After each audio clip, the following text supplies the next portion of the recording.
Sunderlight Production.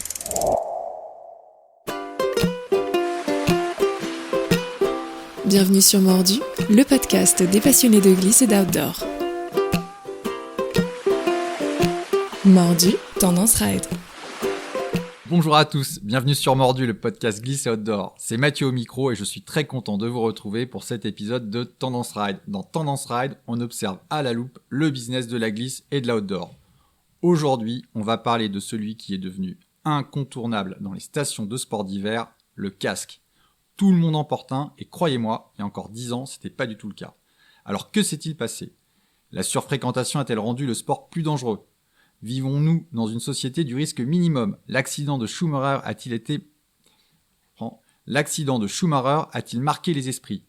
Je suis très heureux d'accueillir un habitué de Mordu, Thierry Seret, le cofondateur de l'agence Code Zero, l'agence spécialisée dans le sport et le tourisme de demain. Salut Thierry, merci d'être avec nous. Salut Mathieu, c'est un plaisir comme d'habitude. Alors déjà, pour lancer, est-ce que tu me confirmes que le casque s'est généralisé un peu partout ? Ah, c'est dingue. Oui, je confirme, notamment au niveau des sports d'hiver.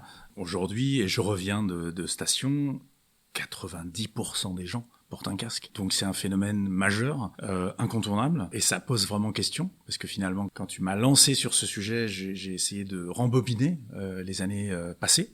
Et oui, c'est un vrai sujet de réflexion.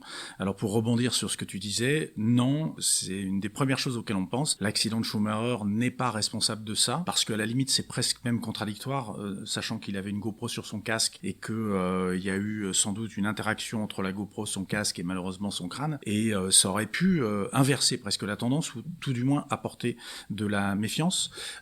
C'est en fin de compte bien antérieur à ça, c'est-à-dire que l'arrivée du casque remonte sans doute, alors les débuts, à la fin des années 90, avec une première campagne de sensibilisation pour le casque destiné aux enfants en station. Et c'est comme ça que ça a commencé. Ça, c'est 99. Et puis après, il y a eu aussi une politique assez proactive de l'ESF, que tout le monde connaît, l'école du ski français, qui a commencé à communiquer sans doute dans la première partie des années 2000 sur le casque. Mais ça aurait pu ne pas marcher, parce qu'on en discutera peut-être après. Il y a d'autres domaines où le casque ne fonctionne pas. C'est même étonnant que le casque ait pris tant de place aujourd'hui dans le ski. Il y a eu quelque chose de proactif en station.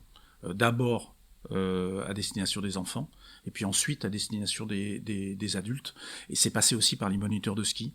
J'en ai interrogé un ou deux récemment. C'est comme ça qu'on est arrivé à la situation d'aujourd'hui. Une grande partie des gens ont un casque, les enfants comme les adultes, les femmes comme les hommes. C'est même devenu un accessoire de mode. Il y a beaucoup de marques qui se sont développées. Il y a sans doute en station les anglo-saxons qui ont joué un rôle.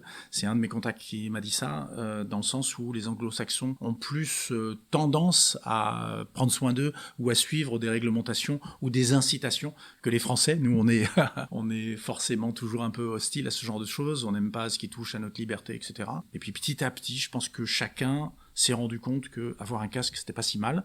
Il y a aussi l'évolution des pistes qui a joué un rôle. C'est-à-dire que si on reprend les stations sport d'hiver il y a 30 ans, il y avait beaucoup de bosses, il n'y avait pas forcément des vitesses de circulation aussi importantes. L'arrivée du carving, l'arrivée des pistes damées, pour simplifier ou faciliter le ski, a sans doute aussi augmenté la vitesse moyenne.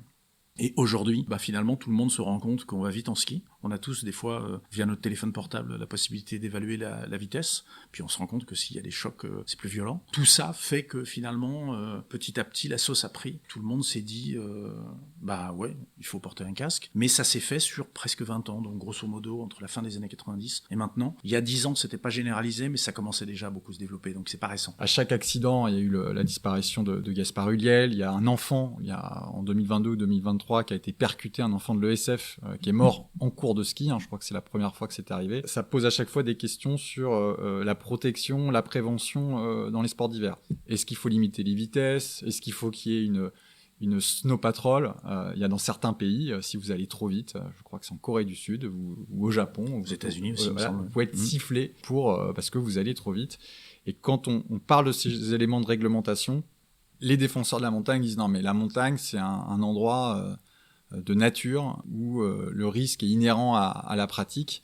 Donc il est hors de question qu'on se retrouve à circuler avec des feux rouges, des feux verts dans les sports de montagne. Par rapport à ces débats de fond sur la prise de risque dans la société, est-ce que tu vois aussi les choses évoluer ? Oui, alors c'est assez marrant parce que nous, Français, on veut absolument qu'on touche pas à notre liberté. On veut toujours des choses assez contradictoires. Donc on veut pas toucher à notre liberté, mais on veut pas non plus être blessé. Donc je pense qu'il y a une prise de conscience au ski, malgré tout, que le ski est devenu dangereux. Alors moi, la coïncidence a voulu qu'un mois à peu près après l'accident de Gaspard Ulliel, moi j'ai été victime d'un accident plutôt important au ski. C'est-à-dire je me suis fait percuter par quelqu'un. J'étais en snowboard, j'ai rien vu arriver. Je peux vraiment témoigner que un choc au ski, on n'imagine pas ce que c'est. Moi, j'ai fait beaucoup de motocross, je fais du kite, je fais du VTT de descente, et je pense que c'est le choc le plus important que j'ai eu dans ma trajectoire personnelle. J'ai eu double fracture de l'épaule, commotion cérébrale. J'ai jamais subi un choc aussi important, corps contre corps. Donc, on se rend pas compte à quel point la vitesse en ski est importante et comment un choc peut être hyper violent. Donc, est-ce que tous les gens qui se mettent à porter un casque finalement s'en rendent compte ou se disent il faut que je me protège ? Est-ce que c'est le fait que ça soit développé et que tout le monde finalement ait accepté ça ? Je pense qu'il y a une conjonction de tout ça. Mais on va être obligé de se protéger de plus en plus en ski. Ce qui arrive dans les écoles de ski actuellement, c'est que les moniteurs conseillent aux enfants d'avoir des dorsales. De plus en plus. Et les gens que j'ai contactés récemment, là, justement pour parler de la protection au ski, disent que le prochain accessoire de sécurité pour les skieurs, ça sera la protection dorsale. Parce que finalement, c'est un plus, c'est pas compliqué à porter en ski, surtout qu'en VTT par exemple, ça peut être très chaud, une protection dorsale. En ski, c'est moins problématique. Mais que finalement, au ski, il va falloir de plus en plus se protéger parce que la vitesse moyenne a augmenté et que on va facilement à 30, 40, 45, voire même au-dessus, et qu'un choc à 60 km/h, c'est un impact terrible en ski. Donc, pour le ski, en l'occurrence, oui. Après, il y a le problème du vélo, on en parlait. Finalement, quand on y réfléchit, c'est un peu le même cas de figure. Le casque n'est pas obligatoire en vélo, mais finalement, un cycliste route va en porter un obligatoirement. En VTT, on en porte aussi parce que c'est indispensable. On s'attache même pas assez à la qualité du casque, je trouve, dans ces sports-là. Il y a d'énormes différences de port, de casque et de qualité et de protection. Comme c'est pas obligatoire, bon, on en met un, mais on n'attache pas assez d'importance à ça. Par contre, en vélo, c'est obligatoire pour les enfants, ce qui n'est pas le cas en ski. Enfin, il viendrait à l'idée de personne de mettre son enfant en ski sans casque. Ce que tu dis en pointillé, quelque part, c'est que la prise de vitesse et aussi la surfréquentation dans les stations de ski, je crois qu'on en est témoin, il y a de plus en plus de monde sur ces pistes. Peut-être aussi le niveau qui a baissé, me semble-t-il en tout cas. Il y a des personnes qui sont sur des pistes relativement faciles, donc on peut skier en ayant moins de niveau. Est-ce que ces sujets de surfréquentation et puis d'évolution des comportements sur les pistes faciles d'accès, est-ce que c'est des choses qui sont surveillées par les stations de ski ? Je pense qu'ils y font de plus en plus attention parce que, effectivement, comme je le disais, pour avoir été accidenté moi-même, pour avoir discuté avec les gens qui viennent te chercher quand tu t'emmènes en barquette ou en hélico, les équipes de secours, etc. Oui, il y a de plus en plus d'accidents, il y a de plus en plus d'impacts. Le niveau, je crois que ça a toujours été un problème, mais effectivement, si on prend 30 ans en arrière, il y avait des skis de boss, des pistes avec pleines de bosses, dans lesquelles la vitesse moyenne était sans doute inférieure. Aujourd'hui, tout va plus vite. C'est anecdotique, mais on me l'a signalé quand même. C'est-à-dire que on commence à avoir une augmentation des gens qui ont bu en station. Ah, ça c'est les anglo-saxons aussi, ça. Oui, puis il y a le côté... Alors, je sais pas si ça concerne une catégorie en plus qu'une autre, mais il y a le côté festif en station qui augmente. Ça, c'est important. Et ce côté festif, peut-être, amène des gens qui font peut-être un peu moins attention au fait qu'ils sont en train de faire un sport qui est un sport assez exigeant, un sport où on se déplace vite. Et puis, il y a aussi cet effet tunnel parce qu'il y a beaucoup de fréquentation. Moi, j'étais à Morzine et à Voria, là, il y a une dizaine de jours. Mi-janvier, c'est incroyable le monde qu'il y a. Beaucoup d'anglo-saxons, beaucoup de gens qui viennent profiter. C'est génial. Ils viennent profiter du ski en France parce qu'on a un beau domaine skiable. Mais finalement, même mi-janvier, il y a beaucoup de monde sur les pistes. Donc forcément, l'accidentologie, elle grimpe en fonction de la fréquentation. Il y a des sports qui sont accidentogènes par nature, le skate notamment. Il y a des sports qui le sont pas particulièrement, mais qui le deviennent énormément à cause de la surfréquentation. Je pense au surf. De plus en plus, il y a de plus en plus de gens qui se prennent des cours de surf, et je vois de plus en plus de gens qui reviennent de cours de surf avec un œil au beurre noir, une commotion à la mâchoire, parce qu'ils ont pris la planche de quelqu'un d'autre dans la tête. Néanmoins, le casque se développe pas plus que ça. Qu'est-ce que ça veut dire ? C'est quoi ? C'est culturel ? Il n'y a rien qui a été mis en place ? Est-ce que c'est une bonne chose ? C'est culturel, c'est sûr, parce que le surf, c'est l'image de la liberté. L'image du surfeur, c'est l'image du surfeur en board short avec les cheveux longs, même si cette image date un peu, surfeur ou surfeuse. Donc cette image-là persiste, le récit du surf persiste, mais la réalité elle a changé. C'est que le surf, ça s'est beaucoup développé. Il y a beaucoup de gens, quand on va sur la côte des Basques en été, qui prennent des cours, etc., qui prennent des cours avec des planches plus longues. Alors beaucoup sont en mousse aujourd'hui, donc la technologie des planches en font des modèles un peu moins dangereux, mais il n'empêche que quand il y a une planche de 9 pieds qui est au bout d'un leash, qui se trimballe au line-up, oui, on peut être heurté par quelqu'un qui est tombé et qui ne va pas contrôler sa planche. Rares sont les gens qui contrôlent leur planche quand ils tombent. Si c'est un longboard de 9 pieds en dur, le choc peut être très très très violent. Donc il y a un vrai souci. Il y a des acteurs qui ont essayé de développer le port du casque en surf.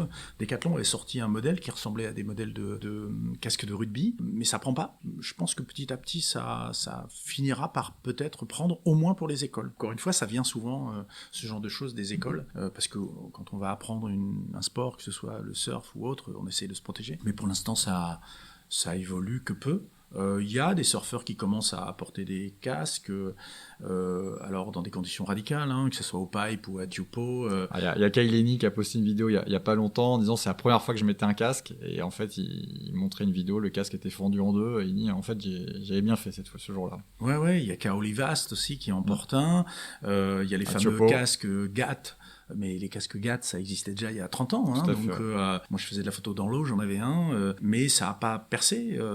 Donc, il y a une vraie inertie du surf, mais c'est pas le seul. En windsurf, personne n'en a jamais porté. Il y a peu de windsurfers aujourd'hui, même à très haut niveau, même à Hawaï, ou même des freestylers qui portent un casque.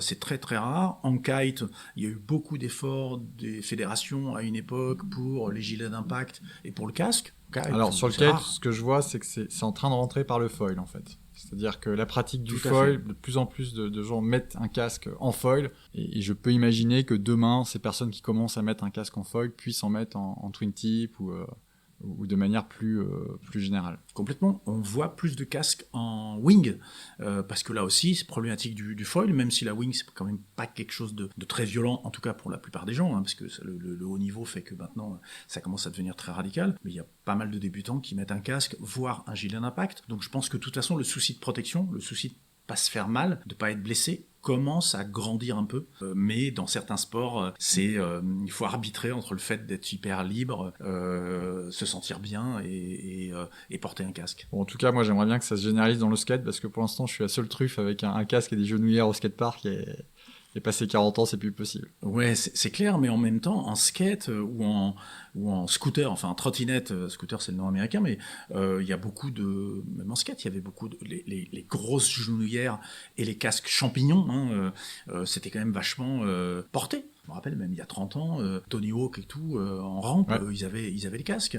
Donc c'est pas nouveau. Dans la rue, en street, il n'y a pas de skateurs qui mettent des casques. Merci Thierry. À très bientôt. À bientôt. Salut, ciao. Merci, ciao.